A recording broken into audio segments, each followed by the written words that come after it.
KRP:n mukaan Suomessa toimivien liivijengien määrä on kasvanut. Suurimmilla ryhmittymillä on nyt noin 15 osastoa enemmän kuin vuosi sitten.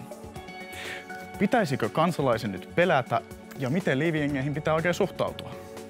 Ennen kuin päästään illan vieraat ääneen, annetaan keskusrikospoliisin apulaispäällikkö Tero Kurenmaan kertoa tarkemmin, mistä tässä oikein on kysymys.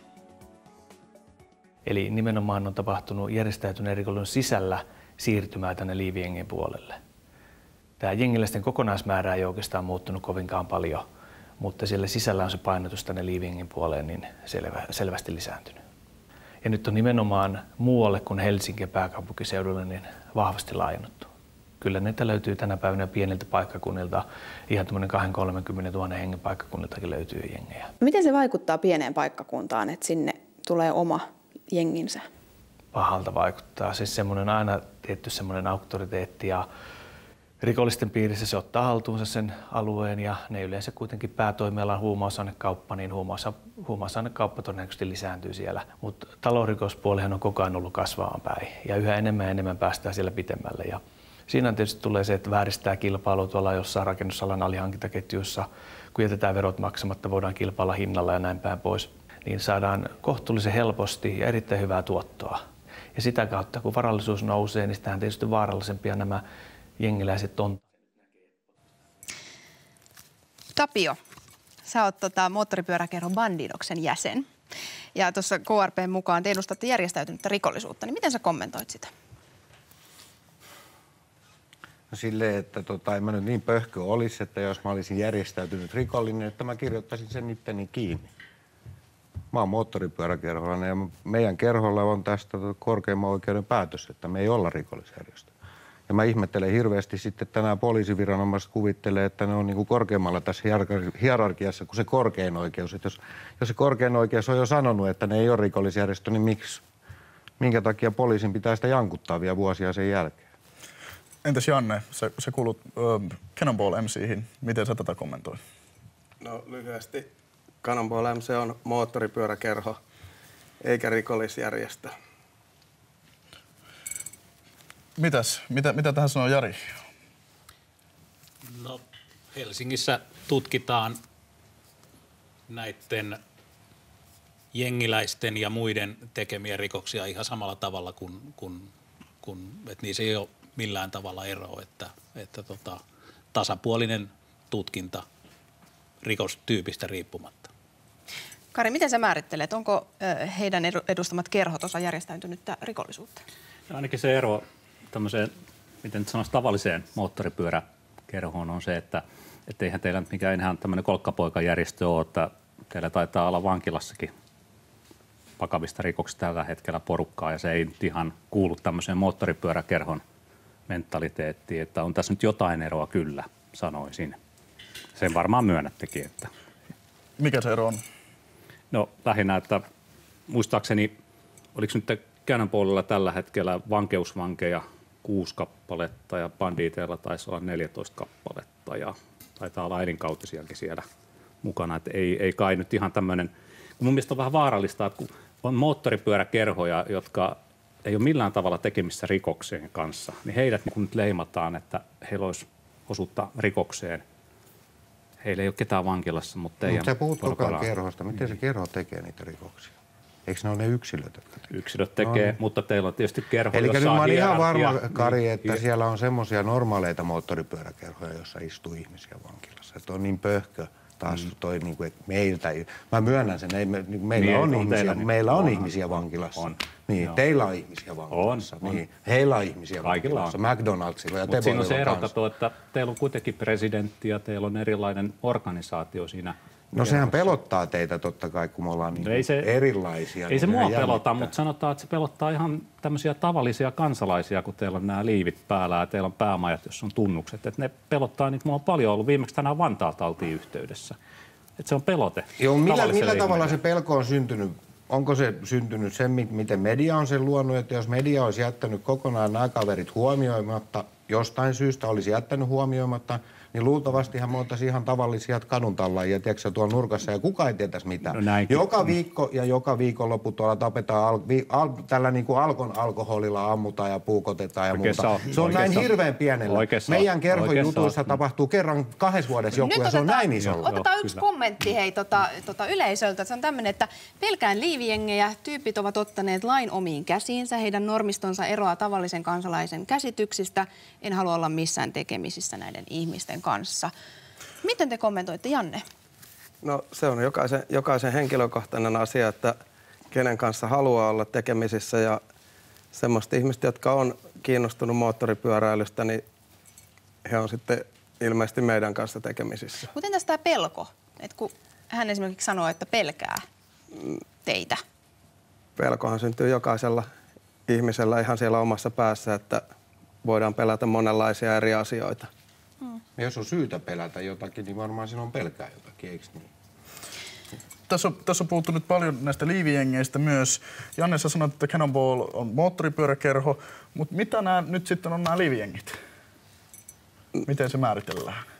No en muihin tämmöisiin kerhoihin voi ottaa kantaa, mutta moottoripyöräkerho on kerho, jossa harrastetaan moottoripyöräilyä, ja se moottoripyöräily on se asia. Ja sitten on toisenlaisia kerhoja, missä ei harrasteta moottoripyöräilyä, ja ne ei ole moottoripyöräkerhoja. Mutta onko Cannonball sun mielestä esimerkiksi liivijengi? No en allekirjoita sitä, että me ollaan moottoripyöräkerho. Tämä on ehkä semmoinen median luoma ja poliisin luoma termistö. KRP:n mukaan te kuitenkin, niin kuin teidänkin kerhot tekee esimerkiksi huumerikoksia ja talousrikoksia ja tällaista. Miten te sitä kommentoitte? Kerhot ei tee edelleenkään, vaan ne on ne yksilöt ehkä siellä kerhossa. Samalla tavalla kuin McDonaldsin työntekijä tekee, tai Yleisradion työntekijäkin on varmaan jäänyt joskus jostain kiinni. Ja silti Yle ei tee rikoksia. Miten kommentoitte tätä, Jari? No mä sanoisin nyt ensinnäkin semmoisen asian, että aika paljon tämä asia pyörii pelon ympärillä. Ja jos me nyt katsotaan, että mikä tämä tilanne esimerkiksi Helsingissä ja Suomessa ylipäätään on ollut viime vuosina, niin täällähän on erittäin rauhallinen tilanne. Täällä ei ole mitään jengisotia, täällä ei ole mitään semmoista epäselvää tilannetta. Että täällä käydään kuitenkin dialogia hyvinä päivinä ja huonoina päivinä. Että täällä ei pääse tapahtuu mitään semmoista niin kuin yllättävää, mitä vähän niin kuin nyt saa mediasta eri tahoilta lukea, että joku kauhea vyöry on tulossa ja joku tämmöinen, että ihmisten pitää pelätä. Helsingissä ihmiset voi hyvin turvallisesti elää arkeensa tällä hetkellä Suomessa. Pelon ilmapiiriä luodaan vähän niin kuin turhaan. Mä olen sitä mieltä, että luodaan, koska se, että mä haluaisin näitä asioita aina käsitellä niiden yksittäisten tekojen kautta. Ketkä sitä luo, sitä pelon ilmapiiriä? Sitä pelon ilmapiiriä luodaan lähinnä semmoisilta tahoilta, jotka eivät tunne tätä asiaa, niin kuin että minkälainen tämä tilanne oikeasti on. Se on täysin ymmärrettävää, että tavan ihminen, kun puhutaan tämmöisillä termeillä kuin liivijengejä ja järjestäytynyttä rikollisuutta, niin se on aivan selvää, että tavallinen mummo, kun se katsoo tuolta verhojen välistä ja näkee jonkun, niin sitä alkaa pelottaa, kun se lukee, vaikka hän ole koskaan ollut tekemisissä tämmöisen henkilön kanssa. Esimerkiksi KRP tuossa viime syksynä antoi lausunnon, että olisi tämmöisistä jengisotia olisi mahdollisesti tulossa. Miten sä sanotaan näin, että kun me tehdään joka päivä arjessa työtä, niin kyllä se meillekin aikamoinen uutinen oli tuonne Helsinkiin, että kuitenkin kun me ollaan näiden niin sanotusti vastapuolen kanssa aika läheisessä kontaktissa koko aika, niin meillä ei ollut mitään sellaista tietoa, että joku tämmöinen sota on syttymässä. Me ollaan kuitenkin pääkaupungin poliisi, että tämmöistä ristiriitaa tässä vähän niin kuin on poliisin sisälläkin. Miten sä, Kari, kommentoit tätä? No, mä olin tuolla 90-luvun alkupuolella puolessa välissä aika paljon tekemissä tutkinnanjohtajana erilaisissa jutuissa. Ja mä sanoisin, että silloin oli tämmöisiä sodan elkeitä, kun täällä nyt Singollakin ammuttiin. Muun muassa bandiittien edeltäjä ampui Singolla tuolla noin jäsenet ja sai siitä sitten täysjäsenyyden. Ja mun mielestä silloin puhutaan jo sodan tapasta, jos sota-aseella aletaan ampua kaupungilla, ja siitähän seurasi erilainen koston kierre, että ihmisiä ammuttiin keskellä kaupunkia, mikä on aina sivullisille vaarallista. Mutta en mäkään tiedä, mä en ole nyt poliisin, mulla ei ole niitä tietolähteitä, mutta en mäkään nyt ole aistunut, mikään kauhea sota tässä on tulossa. Mutta mä heitän vielä takaisin tämmöisen tavallisen ihmisen näkökulmaan, että kyllä mä ymmärrän, että ne pelkää, jos on jonkun kerhotila vaikka kerrostalon alakerrassa ja siellä tapetaan ihmisiä tai siellä ammuskellaan, niin totta ihmeessä tavallinen ihminen alkaa pelätä, vaikka mä tiedän, että eihän nämä porukat tavallisen ihmisen kimppuun missään tapauksessa hyökkää, ellei nyt vahingossa satu sivullinen tulilinjalle. Murharyhmä ukkona varmaan tiedät, kuinka monessa muussa asunnossa ammutaan ilman, että siellä oli... Tiedän, niin. Mutta nyt puhutaan minkä näistä... takia niitä ei pelätä? Hyvä. No kun niillä ei ole tunnuksia. No teillä on. niin, joo. Niin. Mä haluaisin kuulla vielä teiltä näistä jengisota-asioista. Itse asiassa KRPkin on tällä viikolla sanonut, että juuri nyt ei odoteta kuitenkaan mitään jengisotia, mutta että kuitenkin on ollut sellaisestakin puhetta tuossa aikaisemmin. Niin Janne, miten sä kommentoit? No mä oon näistä jengisota-asioista lukenut pääasiassa lehdistä, että mitään muuta signaalia en ole kyllä havainnut, että tietääkseni tämmöisiä ei ole. Entäs Tapio, miten sä kommentoit näitä jengisota-huhuja tai puheita? Mulla ei ole mitään käsitystä mistä jengisotasta. Te halusitte nimenomaan tulla tänne studioon nimenomaan kahdestaan. Minkä takia? Mulla oli idea se, että mä halusin saada tänne toisen kerhon kanssa vastaamaan. Nyt on koko viime vuosi taas jostain syystä paukutettu, en tiedä mistä syystä. Jostain syystä on paukutettu koko viime vuosi ja se kärjistynyt nyt tähän näin. Ja nyt varmaan sitten taas aika niin kuin meidänkin näyttäytyy ja sanoo, että mitä mieltä me ollaan asioista ja miltä meidän naamat näyttää, että onko se niin kamalia. Janne, olisitko sä voinut tulla jonkun toisen kerhon edustajan kanssa, esimerkiksi Hells Angelsin kanssa tänne? Se olisi sopinut ihan hyvin, että olisi ollut hyvä, että hekin olisi ollut täällä paikalla, niin olisi saatu vielä yksi mielipide lisää. Nyt otetaan vielä yksi kysymys yleisöltä. On paljon myös sellaisia liivejä kantavia moottoripyöräkerhojen jäseniä ja jengejä, joilla ei ole mitään muotoa, jota ei millään muotoa voi mihinkään rikolliseen liittää, saati väkivaltaan. Se puoli vain ei ole mediaseksikästä. Miten kommentoitte? No just on niin. Ihan sama, mä oon samanlaisesta kerhosta joskus lähtenyt liikkeelle aina. Jari. No mä haluaisin tämmöisen näkökulman tuoda tähän, että kun käydään tämmöistä pikkusen epäselvää keskustelua järjestäytyneestä rikollisuudesta, mitä se ylipäätään on, niin nyt sitten kun Suomessa on jollakin kriteereillä luokiteltu ihmisiä tiettyihin rikollisryhmiin ja niin edelleen, niin se on kuitenkin aika mielenkiintoinen tilanne, että kun katsotaan, minkälaisiin rikoksiin nämä ihmiset syyllistyy, aivan tavallisiin rikoksiin.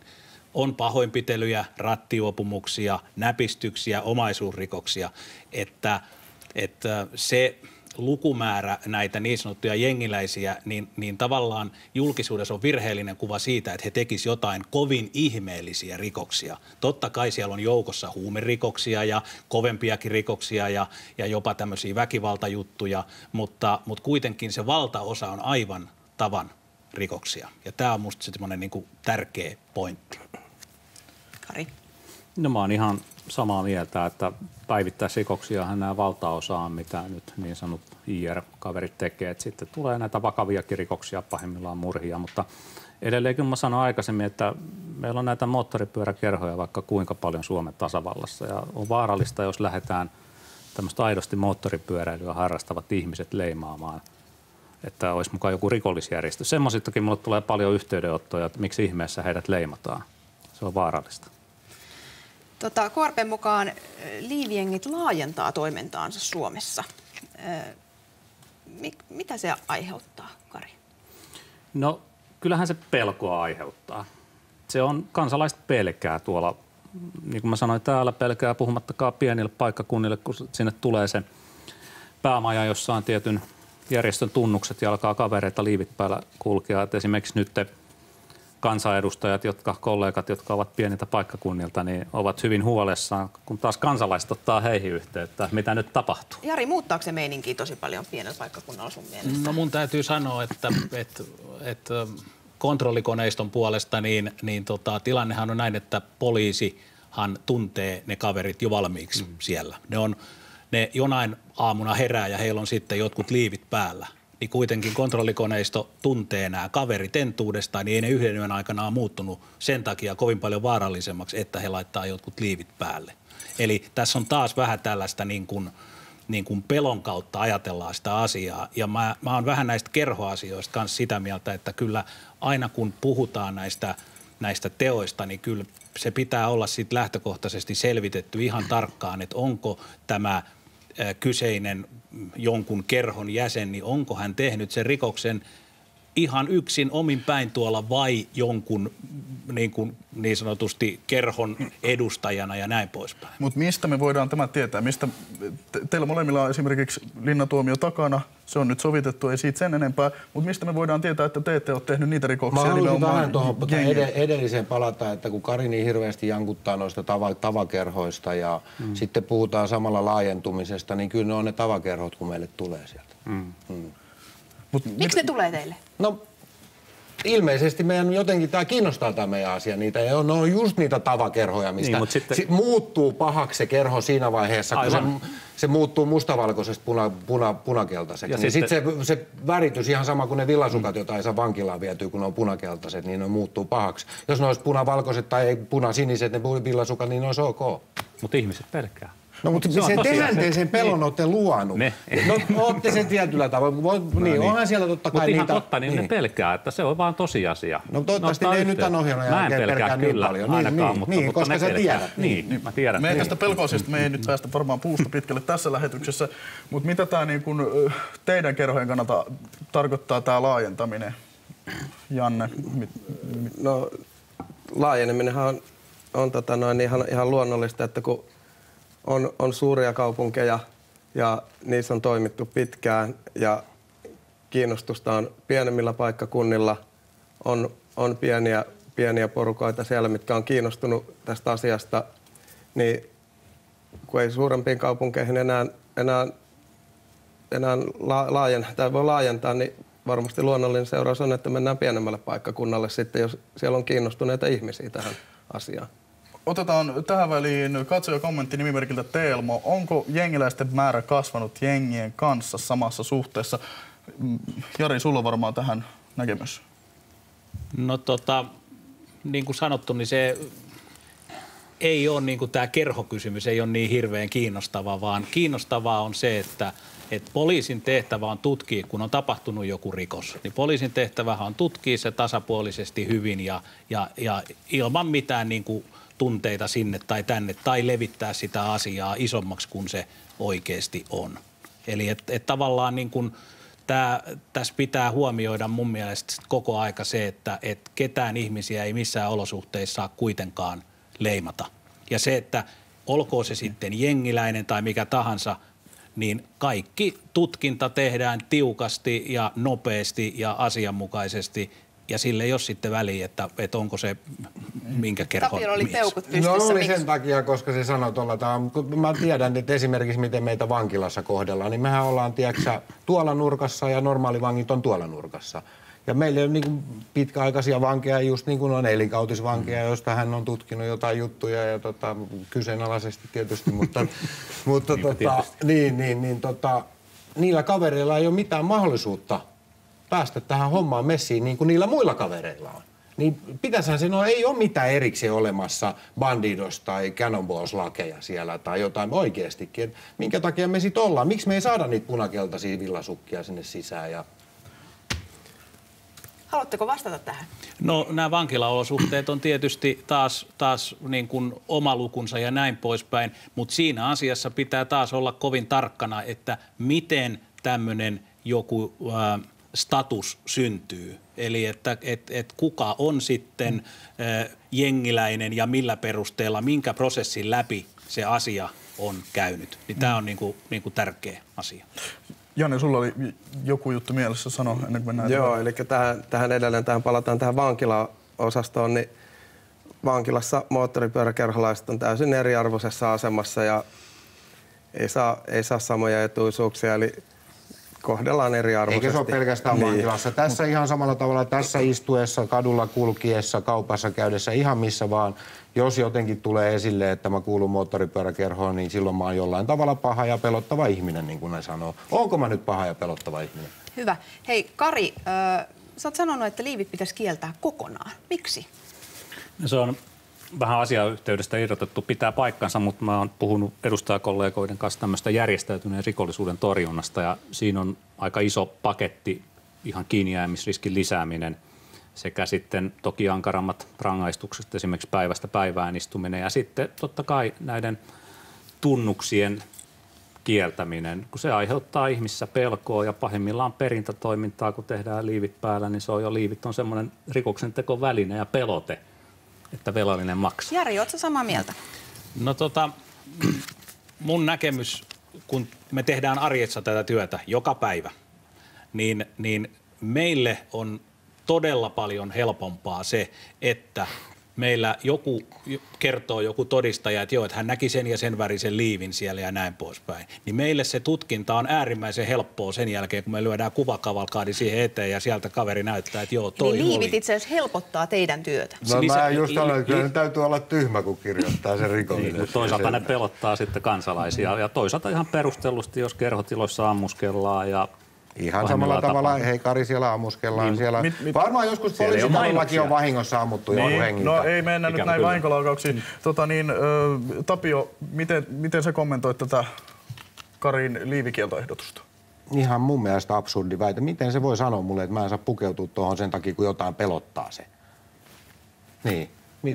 Miten voi sanoa? Miten mä voin sanoa sulle, että sulle ei saa nyt olla valkoinen paita ja sitten sanoa, että kyllä mä nyt haluan pitää valkoisen paidan, kun mä tykkään siitä. Sitten tää sanoo, että ei, nyt mä kielän sen lailla. Entäs Janne, miten sä kommentoit tähän? No sitähän voi verrata siihen, että sulla on tatuointeja paljon, sä oot pelottavan näköinen. Se pelottaa jotakin. Tää on ihan täysin absurdi väite tämmönen, että kielletään liivit. Miksi teillä muuten ei ole liiviä nyt? Mulla ei ole sen takia, kun ne on ulkomailla. Ja niin. Niin, ja en sitten halunnut tulla tähän Sä olit solidaarinen tässä. Sen takia, kun toisellakaan ei ole. Mutta hei, Jari, sä haluat vielä kommentoida tähän, mitä he sanoivat. Joo, mun mielestä se, että pitää olla taas ihan rehellinen siinäkin asiassa, että muuttaako se meidän maassa tämän rikollisuuden kuvaa jollain tavalla, onko liivejä vai ei. Ja jotenkin mulla on sellainen käsitys tästä arjen tutkinnan kautta, että se ei kovin paljon siitä muutu. Eli samat rikokset silti tehtäisiin, Kyllä. liivejä tai ei. Joo, ja sitten semmoisen mä vielä haluaisin tässä kohtaa korostaa, että tämä on musta erittäin hieno tilaisuus, että täällä ollaan nyt niin kuin sanotaan vastapuolet pöydän ääressä ja on kansanedustaja täällä, niin tämä on todella hyvä tilanne, että tavan kansalaiset kuitenkin näkee, kenestä puhutaan, että tämä on rohkea veto, että kundit on tullut tänne ja tuommoisia salskeita jätkiä, niin kaikki ymmärtää myöskin sen, että heilläkin on tällaista ihan varmasti normaalia elämää, eikä pelkästään aamusta iltaan rikoksen tekemistä. Ja tämä on tärkeä ymmärtää. Kyllä, hyvä. Kiitos kaikille, että pääsitte paikalle. Mutta Kari, sä et ole pelkästään tätä liivikieltoasiaa ehdottanut. Sä oot myös ehdottanut, että jengit pitäisi kieltää kokonaan. Kyllä, sekin pitää paikkansa. No miten se käytännössä tapahtuisi? No se on tietysti ihan täyskielto, että tämmöiset tietyt kansainväliset EU-kriteerien mukaiset rikollisjärjestöt, niin oikeus tarvittaessa tekisi totta kai ei poliisi, vaan oikeuspäätöksen siihen, että onko se sallittu meillä vai ei. Että se olisi ihan tämmöinen. Miten sitten se korkeimman oikeuden päätös? Eikö sä pidä sitä yhtään minä? Joo, mutta mä tarkoitan, että tehtäisiin. Sä puhut nyt ehkä muista sit kuin meistä vai? Niin, mä puhun yleensä järjestäytyneestä rikollisuudesta, jotka on Joo, mutta joka mä yritän kertoa, että meillä oikeasti on korkeimman oikeuden päätös. Se on vähän eri asia kuin EU-kriteerien mukaan käsitellään asiat. EUsta tulee paljon huonoa kriminaalipolitiikkaa, mutta jotain hyväkin sieltä on. Janne, mitä sä tähän sanot?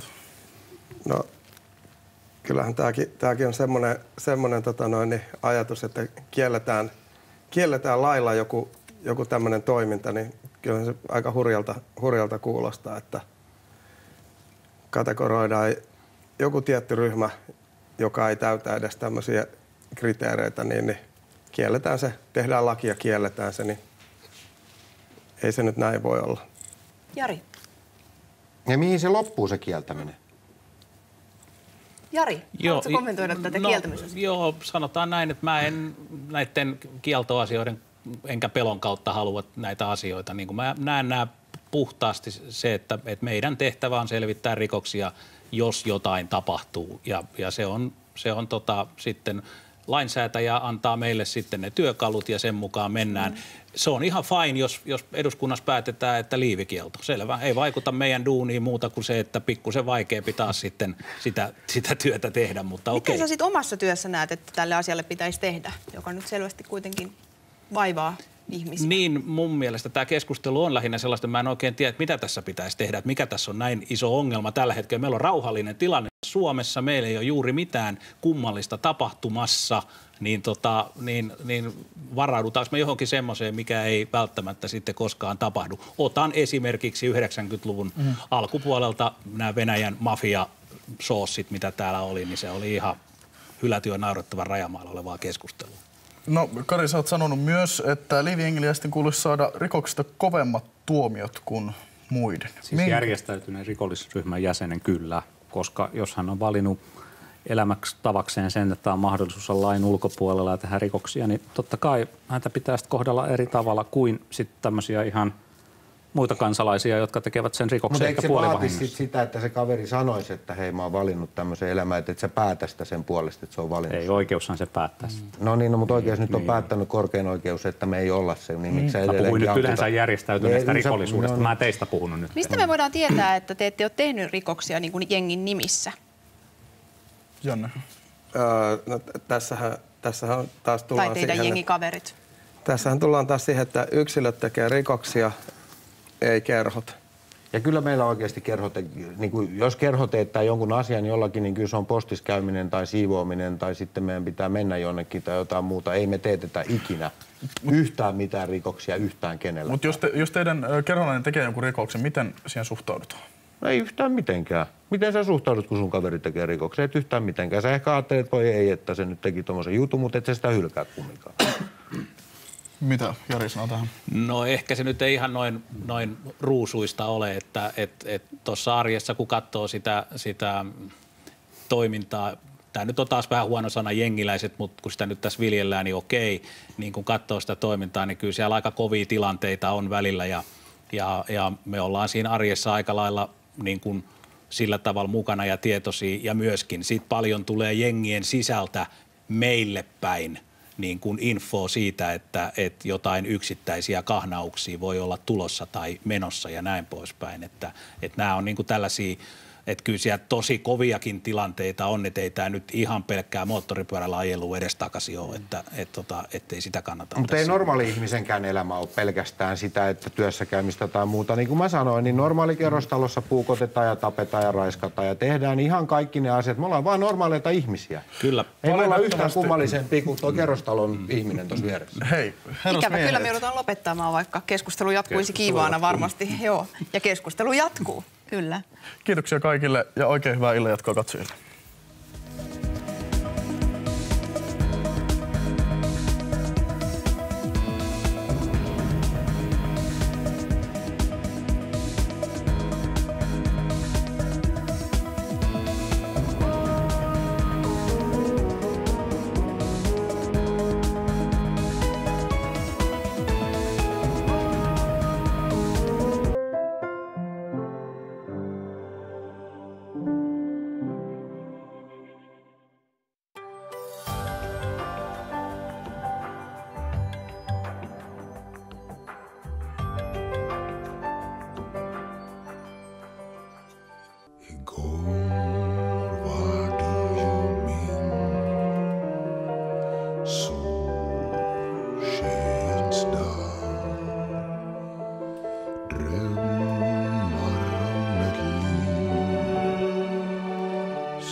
Missä kuljimme kerran? Toinen osa sunnuntaina Ykkösellä. Ringa Ropo, Tarja Santalahti, Johanna Muuraiskangas. He ovat kaikki rakentaneet elämänsä kokonaiseksi avioeron jälkeen. Inhimillinen tekijä TV1 perjantaina kello 22. Bumchi bum, bumchi bum bum. Helsinkiläiset bändit kyllä melkein piirsi semmoisen punaisen ympyrän sen Pohjanmaan ympäri, ettei sinne mennä, koska se oli pääsiltä pohjalta, että ellei tuu tangoa, niin tulee turpahan. Luona penkin on Iskelmä Suomi. Maanantai-iltana Teemalla. Ykkösen iltaa jatkaa nyt Strada. Ikääntyminen on naurun asia, väittää koomikko Ulla Tapaninen. Strada tapaa Suomessa asuvan ja levyttävän soul-kuningatar Nicole Willisin, joka on päässyt muun muassa Obaman soittolistalle. Ja pääsemme kurkistamaan myös Suomi-jatsin kärkibändin Mopon keikalle ja treeneihin.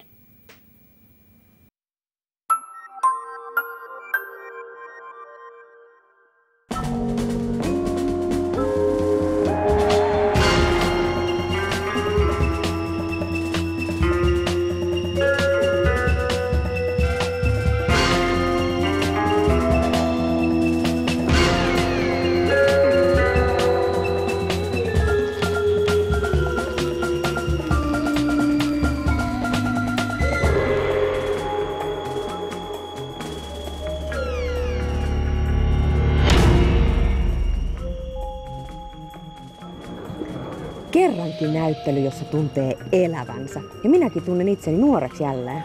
Mulla oli samanlainen kokemus viime viikolla, kun ja tää on tosi tapahtunut. Yksi kaveri pysäytti mut kadulla ja kysyi, että hei, oot sä se Ivan siitä Stradasta? Mä olin, että joo. Sanoin, että sä näytät livenä niin älyttömän paljon nuoremmalta. Eli sanot tuolle nyt rehellisesti, miten vanhalta mä näytän televisiossa?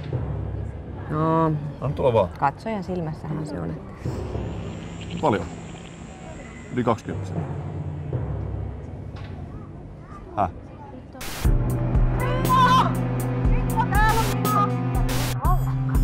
Kato pyöränumero.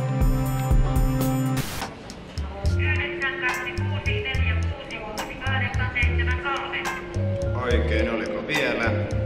Yes. Mulla on tämmönen salainen harrastus kuin bingo, mutta et kerro kenellekään, et edes Ivanille, koska sekään ei tiedä. Mä oon pukeutunut tällä tavalla, ettei kukaan tunnista mua, koska oikeesti mun ikäinen ei ikinä missään bingossakaan, mutta tää on aivan hirvittävän kiihottava laji. Se on aivan laji. 37. Ja bingo uudettu. Ikääntyminen voi olla myös hupaisa kokemus, ainakin näyttelijä, laulaja ja koomikko Ulla Tapanisen mielestä. Tapaninen tekee parhaillaan comebackia ryhmäteatterissa suositun lava-ammuntaa monologisarjansa kanssa. Oikein, oliko muita? Eikö sä oot toi Tulianna Tola? Ulla. Our land is nice and fine too. Very beautiful can see you. Teet comebackin siis. Oletko se poissa muka ollut? En tietenkään, mutta eihän nekään, jotka comebackin tekee, niin onko ne poissa ollut? Niin, se on kyllä. Hector on tehnyt 4 comebackia. Totta. Miten se julkeaa kuule? En tiedä. Kato, ihan just tuli. Lava-ammuntaa sarjan ensimmäinen osa nähtiin Ryhmiksissä jo vuonna 1995. Huhtikuun puoliväliin asti pyörivä sarjan 4. osa on täynnä ikääntymisen ihmiselle aiheuttamaa hämmennystä maailmanmenosta, nykytekniikasta, vähän kaikesta. Kävinkö mä tässä äsken? Tulinko mä nyt vasta ensimmäistä kertaa? Kävinkö? Kuinka merkittävä tehtävä lava-ammuntaa sarjalla on ollut sun uralla? On se ollut kauhean merkittävä sen takia, että siinä saa toteuttaa monta eri osa-aluetta itsestään. Paitsi nyt tässä uusimmassa, niin on paljon asiaa, että nyt ei ole muusikoita eikä musiikkia, että pelkkää pulinaa koko ilta. En mä jättänyt muusikoita pois ollenkaan, mutta mä en tässä prokkiksessa laula. Kuinka omakohtaisia nämä monologit on sulle? No, onhan ne sillä tavalla omakohtaisia. Kato, kun tässä ajassa elää ja ikää tulee, niin kyllä siinä meinaa välillä olla huulia muukin paikka pyöreänä, että